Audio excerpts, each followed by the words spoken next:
私の名前はアキラです。私と一緒に旅をしながら、世界を探索する素晴らしい冒険に参加してください。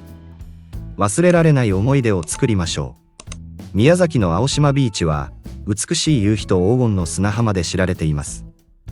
訪れる人々は、海辺でのリラックスを楽しみます。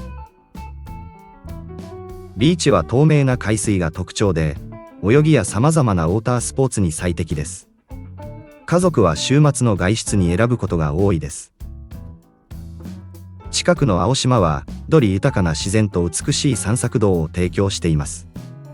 自然愛好者や写真家にとって最適な場所です。地元のカフェでは美味しい海鮮料理が提供され、訪れる人々は新鮮な味わいを海の景色とともに楽しめます。青島ビーチは、リラックス、冒険、そして美しい風景を組み合わせた、忘れられない体験のための必見の場所です。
Your support helps us continue our work.